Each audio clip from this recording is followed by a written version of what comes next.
What's going on, guys? So I wanted to make a quick video on Octavia's damage numbers, her DPS, her reload speed, just because I haven't seen a lot of information out there on it, and I just thought I'd make a video. So she has two types of firing modes. She has the aim down sights and the unscoped firing modes. So it tells you that the scoped in uh, shot timing is every zero point 0.3 seconds. And then what I found is the unscope shoots double as fast, so it shoots every 0.15 seconds. Um, and her DPS for the scoped in That hurt. is in a vacuum without reload is 1666.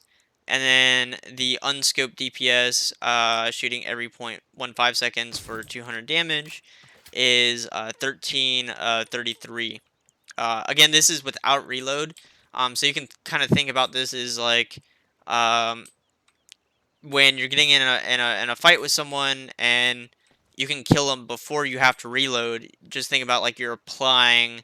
If I'm unscoped in, I'm applying 1333 DPS against them. Or yeah, because I'm killing this victor before I have to reload, so the reload DPS doesn't really matter there. But then I also calculated the reload because if you're like having to destroy shields, you have to kill like multiple people before you reload, and you're just like putting damage into the team fight. It is important to know the reload. So, scoped in reload DPS with 12 in the magazine is 1111 DPS, and the unscoped DPS with reload is 666. And it seems kind of low, but the reason of this is because one, the reload time takes 1.8 seconds, and then also the unscoped time it takes to empty your magazine is also 1.8 seconds. So if you think about it, half the time you're doing damage, and then half the time you're reloading. Um, and then, like I said again, the reload speed is 1.8 seconds. And then I also calculated the DPS with 22 in the magazine. So scope DPS with reload and 22 in the magazine is 1310 DPS, which is about a 200 DPS increase from 12 in the magazine. And then the unscoped DPS with reload and 22 in the magazine is 815 DPS, so that's about 150 DPS increase. And yeah, I'm gonna go over just kind of what I'll be running. And yeah, so for passives, pretty much only ever gonna run Commander's Ultimate because this game has a lot of good ultimates. I think you can get away with running Commander's Credit if the game goes on for a long time. Um, but it's pretty much just only Commander's Ult. I think this passive needs to be like 5.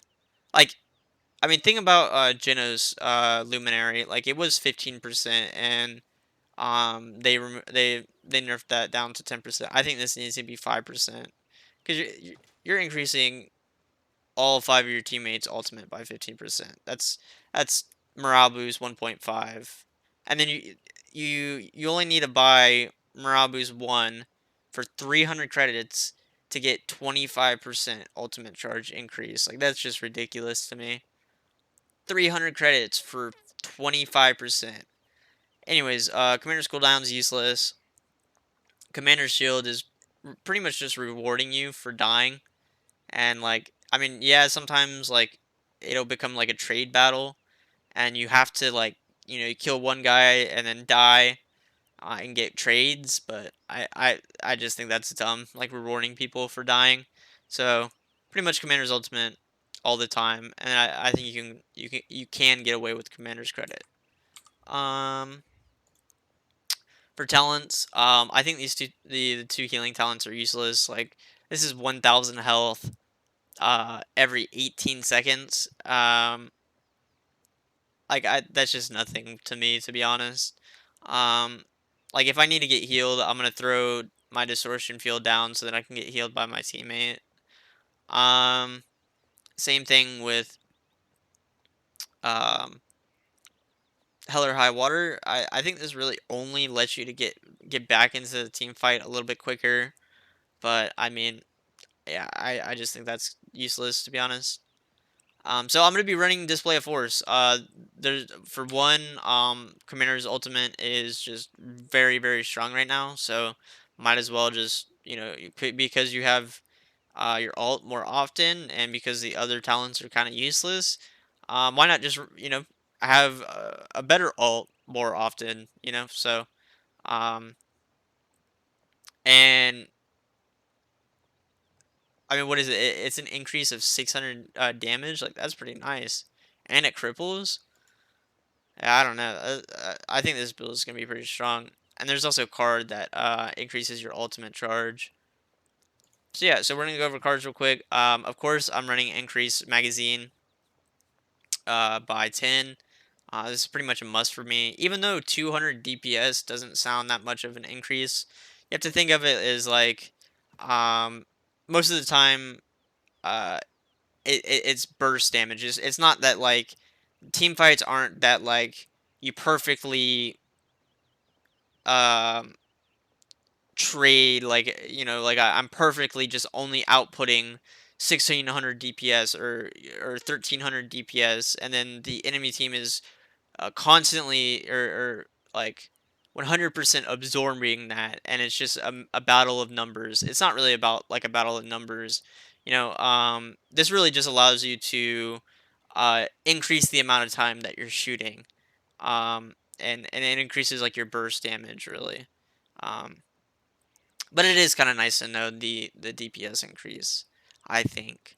And then overwhelming force, again, because we're running the alt um, talent and alt charge, that just stacks on top of that. I actually really like her alt. People might want to run like damage resistance, but um, I think spamming her alt is just gonna be more useful. And that's just my perception, but because I think her ult's pretty good. And then getting jumpy, because these are the two best, I believe. This is the second best. This just allows me to get 3 talents into that, which I really like. There are like some like cooldown cards, but I think just having like a burst mobility is just so much better. And like there's a card that like decreases your disruption field by 2.5 seconds at 5 cards on an 18-second cooldown. Like that's just ridiculous. I'd rather just have this build. And then the last two 1 cards are just for handling. It just allows me to move faster, do damage a little bit faster, whatnot. So yeah, hope you all enjoyed the video. Hit that like button and subscribe.